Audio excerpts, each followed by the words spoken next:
Oklahoma Gardening is a production of the Oklahoma Cooperative Extension Service as part of the land grant mission of the Division of Agricultural Sciences and Natural Resources at Oklahoma State University, dedicated to improving the quality of life of the citizens of Oklahoma through research-based information. Southwood Landscape and Garden Center, Tulsa's source for great gardens, southwoodgardencenter.com, and the Oklahoma Department of Agriculture, Food, and Forestry, helping to keep Oklahoma green and growing. We are behind the scenes planning for next season. In the meantime, we hope you enjoy some of our favorite shows from this last year. On today's program, we are going to build and plant elevated beds made of food storage barrels and install an irrigation system. Speaking of irrigation, we will also get a look at a high-tech system that has been installed at the Botanic Garden at OSU that puts water where it is needed and not where it isn't.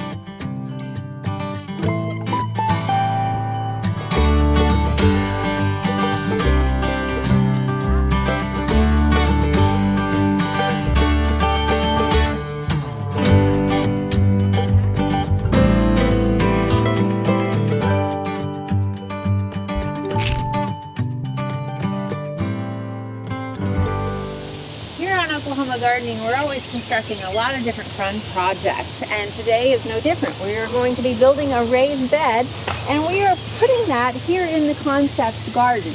This is a place where visitors can come and see firsthand those projects and how they're constructed. Joining us today is Professor Ching Luo, who is a landscape architecture professor here at Oklahoma State University, and her class is actually going to help us with this project. Professor, can you tell us why this is important for your class? Certainly. So this is Landscape Architectural Construction 2 class. And the focus of this class is to focus on sustainable elements in the landscape design. So one thing is such as sustainable stormwater, and also we focus on sustainable hardscape materials. So this particular hands-on activity, we will be focusing on the hardscape materials, specifically try to reuse material from reclaimed or scrap materials, because that has huge environmental benefits, has lots of social benefits, and also economic benefits. And we've been working behind the scenes in preparation for this. We've been discussing this project and the role that a landscape architect plays with the client. Can you elaborate on that a little bit? Yeah, absolutely. So basically, landscape architects are a type of professionals that could design practically any type of outdoor spaces. So for this particular activity, we construct a type of outdoor furniture, which is in a vegetable raised bed. So Professor, on this particular project, I came to you with a couple of ideas that I wasn't even sure were going to work. I wanted kind of an octagon shape, and the value, I think, was that you helped me work through some of those angles before we got out in the field. Can you explain a little bit of that? Yes, certainly. That was a really fun process. So you and I sat down for several times. We started from drafted hand graphic design to figure out more and more details and fine-tuned all the accurate layout until I put it in computer. We have all the dimensions, detailed dimensions, all the heights and all the different angles before we actually go out to get the materials. Which really saved us, because we would be out here trying to make some shapes that we have changed since, because we figured out they wouldn't work due to it being on the computer and figuring that stuff out. So now we're on phase 1 with these raised beds. There are more phases to come. But we've got our DG, our pervious paver down, and we're ready to build these raised beds. So the first question you might have is, why a raised planting bed over a ground level planting bed? Well, if you're elderly or disabled, then this makes it more accessible for you to get to your plants as needed, and it also eliminates the need to bend over and grab things or stoop over. So the materials that we have used are purchased, but you can get reclaimed materials or something that you've used in a past project. And these are your first materials, and these are the tools that you'll be needing. The first step of building this planting bed is you will need a 55-gallon drum. and you're going to cut it lengthwise, like so. The next step of this process is you're going to take a 2x4 and you are going to measure it the length of the barrel, and you will need 3 of these to attach on both sides of each barrel. The best way to start is actually to pick it up and clamp it to the side. We start here. We have our pre-drilled holes. There's 3 of them evenly spaced on the side here. We just take the screw, we take the washer, we just put it through, and we'll just go ahead and drill and attach the 2x4s here. We're going to do it for each length. So we'll do it for this starting length here. We'll attach it, clip it. We'll go to this one here in the middle. We'll do the same. We start from the inside where the pre-drilled holes are, and we go ahead and screw it right into the frame. And lastly, we'll do it on the other side here. So you'll have 3 2x4s spread about, connected on each of the ends.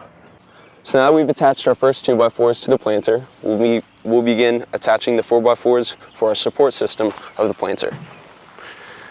So here you can see we've got notches cut into our 4x4s. These are to fit the 2x4s that we have already attached. The exact dimensions of the 2x4 are... So starting with the barrels flipped over upside down, we're going to actually take these 4x4s and attach them to the corners of the 2x4s. So we're going to take the 4x4 and take the notched end and set it on top of the 2x4 and make sure you have it as straight as possible. And then we're going to take 4 screws and screw this in, the 4x4 into the 2x4. Be careful to make sure that you have screws that are long enough to go into the 2x4, but not too long enough to go into the barrel itself. Now that we have the measurements for the bottom and top of the barrels, we're going to cut out 4 different 2x4s. 2 that fit the measurements for the top side of the barrel, and 2 that fit the dimensions for the bottom side of the barrel. Now, if you're lucky, unlike us, the top and bottom sides of the barrel will be the same measurement, so you'll end up with 4 2x4s that are equal in size. We ran into a little bit of trouble because our top side was 2 inches longer than the bottom side, so we had to make up for that in our cuttings. Once you have those cuttings, you're going to take 1 for the bottom side and 1 for the top side. We're going to attach it to the framework on the respective sides. So what we did was we put 4 screws into each leg and 2 screws into the middle barrier 2x4. You can, if you're feeling confident, only use 2 screws in each location. If you want a little bit of extra security, you can put 6 in the legs and 3 in the middle barrier. But ultimately, any of those will work. So don't overthink it, don't make it too complicated, because I'm sure you're going to nail this. Now that we have those initial 2x4s drilled in on the outside of the framework, we're going to take the 2 remaining and add them on the inside of the legs for a bit of additional support. So right here, this is one of the top side barrel 2x4s. So you want to make sure you've got the right 2x4. You don't want to put the bottom one on the top side because it may not fit. So make sure you've got the right 2x4 for the right side. And we're going to make it flush with the underside of the tank that we've used. And again, we're just going to add 3, maybe 4 screws inside the legs to make sure that this is nice and sturdy and it's not going to come apart on you. So now we will need the table to be flipped over.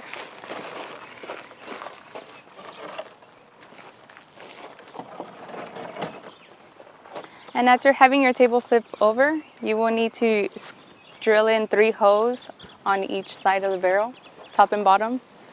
And after doing that, you will need washers and screws. So once you have your washers and screws, you will need to screw about 3 of these into the top and bottom of the barrel to attach it to the 2x4s.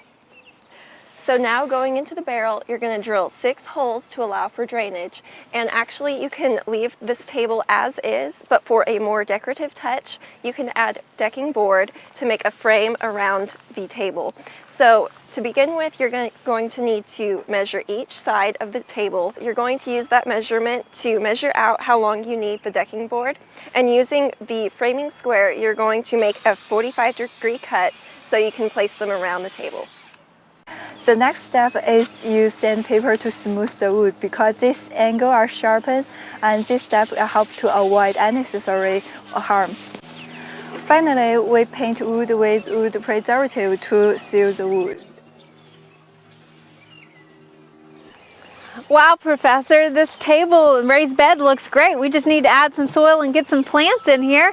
Thank you, class, for helping with this project. Good job, you guys. So, Professor, you know, the LA program has a lot to offer. Where can people get more information about it? We have a great program. Please visit our website.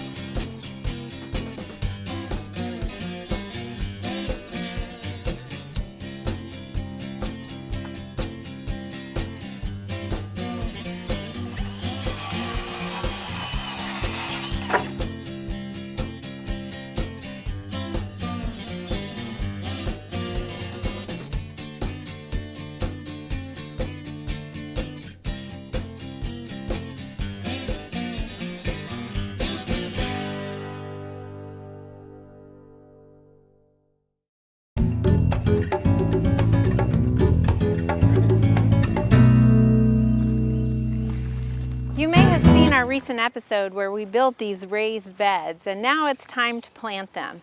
Now, I know many of you probably have already planted your garden at this point in the late spring, early summer, but if you haven't, you might want to think about some succession planting, especially when it comes to summer squash. A lot of times when we mention squash, one of the first things that come to mind are squash bugs. And while the best mechanical way to handle those squash bugs is simply and appropriately named squashing them, the second best way is to just succession plant, and that means to plant a second crop of squash a few weeks after your first crop of squash that you planted. By doing this, by the time that the squash bug attack your first crop, you're going to be harvesting from your second crop, so it won't be too much of a concern when they take that first crop. So here we've got some summer squash that we're going to plant, both yellow squash and also zucchini. Now, a lot of times, you know, those are both referred to as summer squash, and a lot of times we think of them very similarly because they do taste similar, and you can actually use them interchangeably in a recipe. Now, the difference though is a lot of times we think, well, one's yellow and one's green. But actually, did you know that there is a golden zucchini that we have right here that we'll be planting? So color doesn't always necessarily differentiate the two. What you want to look at is the shape. A yellow squash is going to have a tapered neck. Now that can either be crooked or a straight neck squash, and it's going to have a flat bottom to it. Our zucchini, on the other hand, is more cylindrical. You can see that there isn't any taper towards the neck of it. So that's the main difference between the two. Also, yellow squash tend to have a lot more seeds in the center of them. So that's why you want to pick those younger, because it'll kind of reduce the amount of seeds in your recipe. Now, the golden zucchini that I mentioned tends to have a little bit of a sweeter flavor, they say. So we'll find out about that. We're going to go ahead and plant these, and a lot of times when you get a plant like this, they put several seeds in here. So you can see we actually have 4 plants that are coming up. Now, the concern about this is if you planted all of them, they're going to be competition for one another. If you're trying to get a little more bang out of your buck, you might try to divide those, but when you do that, you can potentially damage those roots and damage the stems. So one of the best things to do is figure out which one looks like the strongest plant and just go ahead and break off the tops of the others. This way you're keeping your root ball intact and you're not having to worry about damaging that plant that you want to save. So we'll go ahead and plant this here in the center. It didn't have too much of a root ball that we needed to tease apart or anything. We want to make sure to plant that at the level that it was in the pot. Now these squash don't vine too extensively, so they're perfect for our raised beds here.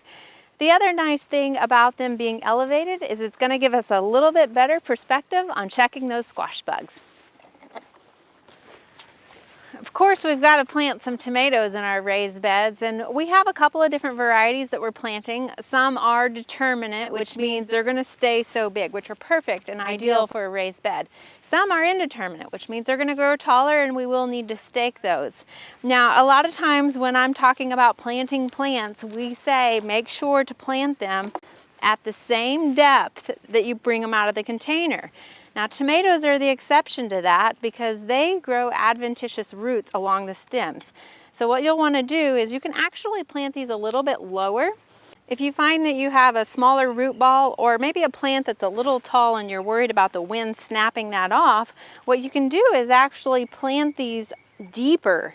Now this is not typically recommended for other plants, but with tomatoes it's okay. And there's two ways to do that. One is kind of the trench layer where you lay it on its side, and then you want to remove any of the leaves that would be down in the ground and just kind of bend it upwards. So all of that is underground, and then this plant will continue to grow up right here.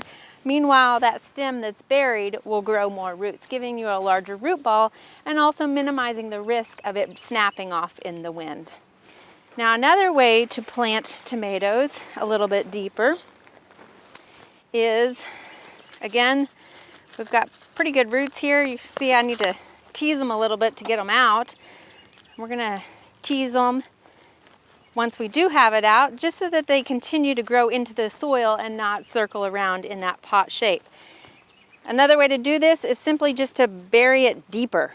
So here, again, we're gonna remove those stems, or excuse me, those leaves that would be below ground. And we've just buried it deeper in the ground. Once again, reducing the overall size of the plant so that the wind doesn't take it away or snap it, and allowing those roots to grow bigger down below. Now you can see we've planted some herbs, or we're going to plant some herbs with our tomatoes. I think a lot of times when we think about tomatoes, we think about different salsas and salads that we can make, and some chives and some basil is what we're going to add to our tomato garden here. Here we've got some peppers that we're going to plant, and while these are all new beds, when you're planting any crop, you want to make sure to plant them in a different location than the crop was planted the previous year. And that's because of disease and bugs. Now we're not just talking about the crops, because peppers are in the same plant family as tomatoes and tomatillos and eggplants. They're all in the Solanaceae family. So you also want to make sure to rotate the whole plant family. So next year we might plant the peppers where the squash were, because they're in a different plant family. They're in the Cucurbitaceae family. So here you can see peppers can go a little bit closer together. We've got 4 in here, and we're going to plant these just like we would do any of the other plants. You do want to make sure they're at the same level as the plant. Tease any of the roots that might be tight, and we'll get those in the ground. Some people are concerned about cross-pollination between hot peppers and sweet peppers, or between their yellow neck squash and their zucchini. But really that only affects the seeds. So if you are a seed saver and you plant those seeds the following year, then that can affect those plants that you'll be growing next year. Here we've got a couple of tomatillos that we're going to plant, and you might recognize these as what they call husk tomato, or they look like a little green tomato.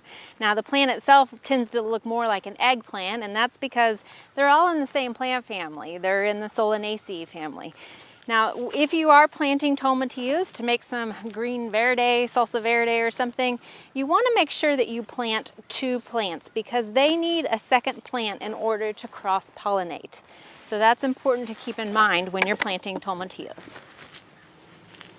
When you're planting, you want to make sure if it came with a label to get that label put in with that plant. You might be able to distinguish a yellow squash from a zucchini once you start seeing the fruit come on the plant, but you definitely don't want to mistake a ghost pepper for a bell pepper.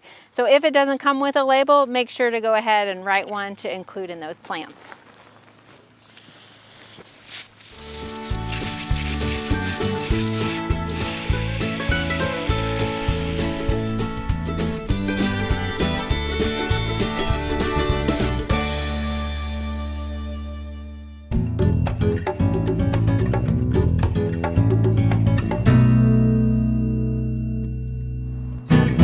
Dr. Luanella, we're here at the Botanic Garden at Oklahoma State University. You're the director of this beautiful place here. Thank you, thanks. And we're at kind of your front yard of the Botanic Garden. And it's some beautiful Bermuda grass, a little bit of fescue under the trees. And I suppose you have to maintain this, you have to irrigate it, is that correct? We do. For years we've been irrigating it by hand, just with garden hoses and sprinklers. but we really wanted to save some labor and also get a better product. And so we've installed a brand new irrigation system here called the irrigation product. Wow, so I see this area here, it's got some zigs and zags and some jogs to it. How do you irrigate that exactly? Well, that's why we're so excited about this new system. You put one head in the center and it adjusts its radius based on the shape of the garden. Wow. So it's revolutionary. You know, it's a brand new product. No other product does anything like this, and there are lots of advantages to it. So if I'm doing this, you know, a traditional system, I may have to have, I don't know, several heads here, maybe even a couple different zones. How does this work exactly? Well, that's one of the great advantages of it, is that you put that one head in the center. For a traditional system, you'd have to go out to the edges and put heads all along the edges, maybe a few in the center. And if you have corners like we do here, you'd have to put one head in each corner. So for an area like this, it might take 9 heads. Sure. Now we just have the one. Wow. And if you only have to install one head, you have to do a lot less digging. And that was the other advantage for us. You know, we're a botanic garden. We didn't want to dig up this entire yard. And so we had to do very little digging just to get the one head in the center rather than those all around the edges. We actually have 5 different heads, 5 zones for this entire yard, but it probably would have taken 40 for a traditional system. Wow. So you've got me excited. You guys, tell me how this works. Where's the pipe? Where are the heads? How does it work? So the heads are right off of the main. So we have one main running right down the middle of the yard, and then the heads are tapped into the main. And the other thing about this system, traditionally you throw head to head. So the water from this sprinkler has to hit this. With this, you don't. With the irrigation system, it's not head to head. So this head throws this far, this head throws that far. So you really have a lot longer radius or a lot longer area that you can water with fewer heads. So that's another advantage. So how far, so, you know, if we get a little technical here, say I've got a 50 or 60 PSI and say I've got, you know, I know my flow. How far am I throwing, like 10 feet, 50 feet? How does this work exactly? This head will throw a maximum of about 35 feet. Okay. But we keep it at 30. We decided that we weren't going to throw further than 30 feet. So it's throwing 30 feet. So if this head's throwing 30 and this head's throwing 30, the heads are 60 feet apart. Okay, I see. Which is much further than you would normally have in a traditional system. Right. And so you've got to show me this thing. How are you going to water this and keep, well, obviously you're keeping it green, so how does it not get the sidewalk wet? It's all computerized. So Gary Kleinfelter's an engineer that developed this product, and it has a flow sensor on the main. And so you calibrate the system with that flow sensor. And so it knows what flow is coming through the system. And with an app on your phone, you program what distance you want it to throw. Wow. So I set the head to be throwing at that sidewalk, and then I set the distance to end just before we hit the sidewalk. And then with the app, you rotate the head, set another point, and you keep going around. And what's really cool is you could set a point over here and set a point over here. You don't have to worry about all those points in between. The computer calculates the radius between those two distances. So it's really, really interesting.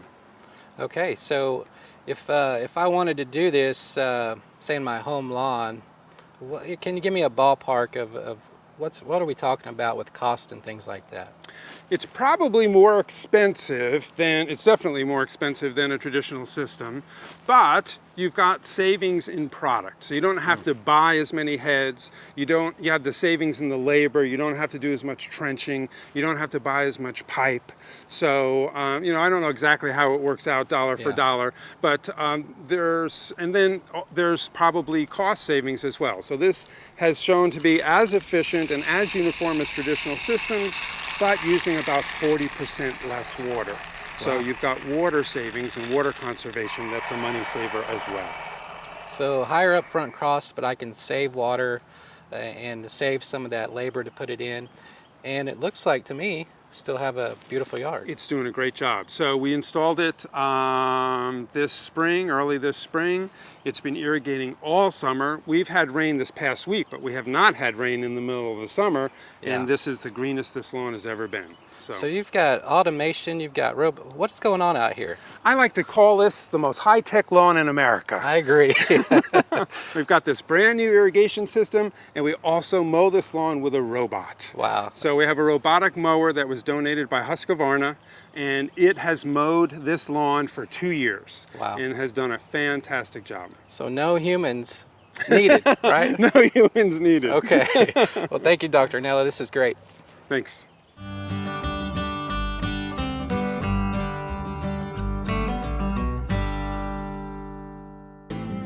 Next week on the Best of Oklahoma Gardening, we are getting the garden ready for spring by cleaning out our bird feeders, planting bare root trees, managing pests, and keeping our trees watered.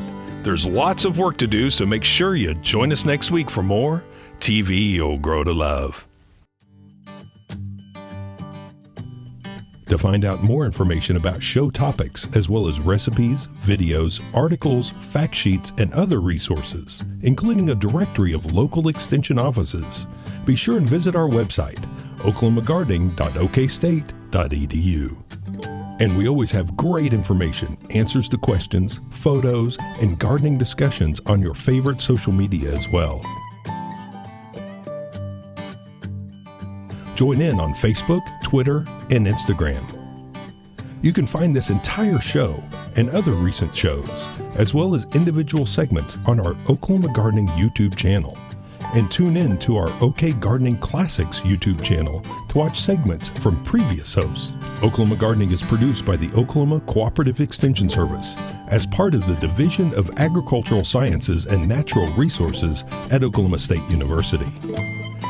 The Botanic Garden at OSU is home to our studio gardens, and we encourage you to come visit this beautiful Stillwater jewel.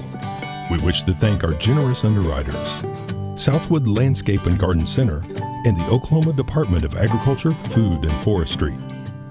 Additional support is provided by Pond Pro Shops, Greenleaf Nursery and the Garden Debut Plants, and the Oklahoma Horticultural Society.